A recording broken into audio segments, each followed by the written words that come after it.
Hello friends, welcome to Hyderabadi రుచులు. ఈరోజు మనం మెత్తటి దూది లాంటి ఇడ్లీ తయారు చేయడానికి ఇడ్లీ బ్యాటర్ ప్రిపేర్ చేయడం చూద్దాము. అంటే గ్రైండర్ అవసరం లేకుండా మిక్సీ జార్లో వేసుకుని ఇడ్లీ బ్యాటర్. వర్కింగ్ ఉమెన్కి బాగా యూజ్ అయ్యే రెసిపీ. ఈ పిండి ఒక్కసారి ప్రిపేర్ చేసి పెట్టుకుంటే 15 days వరకు వాడుకోవచ్చు. మంచి టిప్స్ అండ్ ట్రిక్స్తో చూద్దాము. ఈ కొలతలతో ఇలా ప్రిపేర్ చేసుకుంటే దూది లాంటి స్పాంజీ ఇడ్లీలు ఈజీగా ప్రిపేర్ చేసుకోవచ్చు. ఇడ్లీ పిండి ప్రిపేర్ చేయడానికి నేను ఇక్కడ 1 cup మినపప్పు తీసుకున్నాను. ఇది గుండు పప్పు. నాకైతే గుండు పప్పే బాగుంటుంది అనిపిస్తుంది. మీ దగ్గర గుండు పప్పు లేకపోతే మామూలు పప్పు కూడా తీసుకోవచ్చు. దీంట్లో 1/2 teaspoon మెంతులు వేసుకొని ఈ పప్పుని 1-2 సార్లు కడిగి నానబెట్టుకోవాలి. అంటే 4 to 5 hours బాగా నానబెట్టుకోవాలి. మనం 1 cup మినపప్పు తీసుకున్నాం కదా, దానికి 2 cups ఇడ్లీ రవ్వ తీసుకోవాలి. మామూలుగా గ్రైండర్లో వేసుకుంటే 2.5 cups తీసుకోవచ్చు, లేదంటే 3 cups వరకు తీసుకోవచ్చు.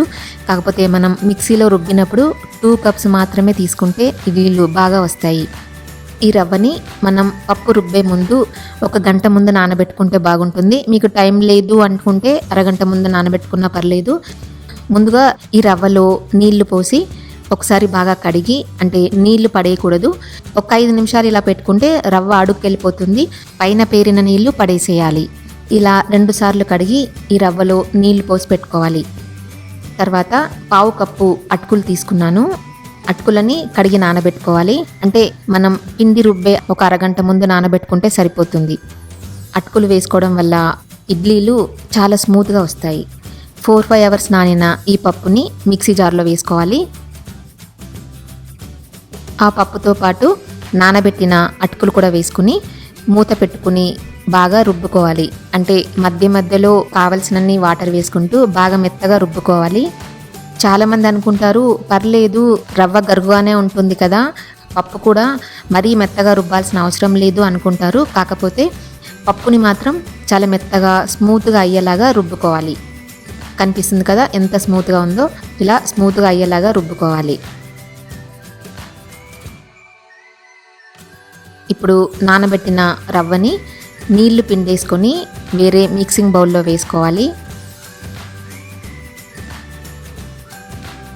ఈ రవ్వంతా వేసిన తర్వాత మనం రుబ్బుకున్న ఇడ్లీ పిండి ఉంది కదా, ఆ ఇడ్లీ పిండిని కూడా ఈ రవ్వలో వేసుకొని కలుపుకోవాలి.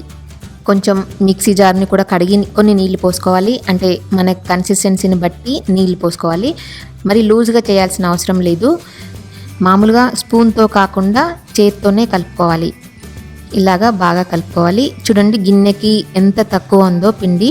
అంటే ఈ పిండి ఫర్మెంట్ అయ్యి పొంగుతుంది. అందుకని కొంచెం పిండి పొంగడానికి గ్యాప్ ఉండేలాగా చూసుకోవాలి. మూత పెట్టుకుని 5 to 6 hours పక్కన పెట్టుకోవాలి. గట్టి మూత పెట్టుకోవాలి. చలికాలం అయితే కొంచెం వేడి ప్రదేశంలో పెట్టాలి. అంటే మైక్రోవేవ్ లోపల కానీ కబోర్డ్ లోపల కానీ అలా కొంచెం వేడి ప్రదేశంలో పెట్టుకోవాలి.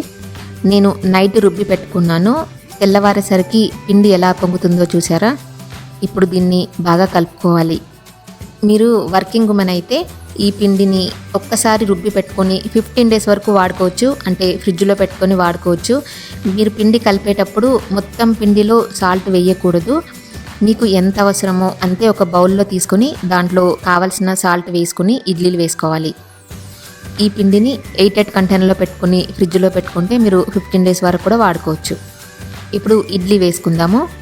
ఒక బౌల్లో ఇడ్లీలు వేసుకునే ముందు మనకు కావాల్సినంత పిండి తీసుకోవాలి. దాంట్లో 1/2 teaspoon salt, 1/2 teaspoon baking soda వేసుకోవాలి. వీటన్నిటిని బాగా కలుపుకొని మనం మామూలుగా ఇడ్లీ ప్లేట్లలో వేసుకోవాలి. ఇలా అన్ని ఇడ్లీ ప్లేట్లలో వేసుకున్న తర్వాత కుక్కర్లో కుక్ చేసుకోవచ్చు, లేదంటే ఇడ్లీ కుక్కర్లో కూడా కుక్ చేసుకోవచ్చు. నేను మామూలు కుక్కర్లో కుక్ చేసుకుంటున్నాను. కుక్కర్లో ఒక 2 glasses వాటర్ పోసుకుని దాంట్లో ఈ ఇడ్లీ ప్లేట్ పెట్టుకుని విజిల్ పెట్టకుండా హై ఫ్లేమ్లో 5 minutes పెట్టుకోవాలి. తర్వాత ఇంకో 5 minutes మీడియం ఫ్లేమ్లో పెట్టుకొని ఆ తర్వాత ఇంకో 5 minutes లో ఫ్లేమ్లో ఉడికించుకోవాలి. 15 minutes అయిన తర్వాత స్టవ్ ఆఫ్ చేసుకుని, ఇదిగో చూడండి ఇడ్లీలు ఎంత బాగా కనిపిస్తున్నాయో స్పాంజీగా.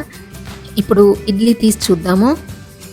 స్పూన్ ఉంటుంది కదా, ఇలాంటి స్పూన్తో తీస్తే బాగా వస్తాయి ఇడ్లీలు. ఈ స్పూన్ని కొంచెం తడుపుకొని తీయాలి. ఇదిగో చూడండి ఎంత బాగున్నాయో ఇడ్లీలు.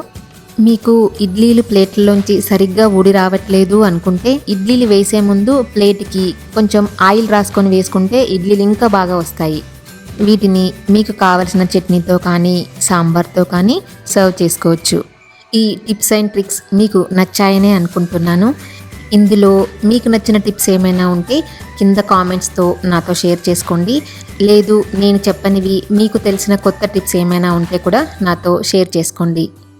మీరు కూడా ట్రై చేసి ఎలా వచ్చాయో చెప్తారు కదా.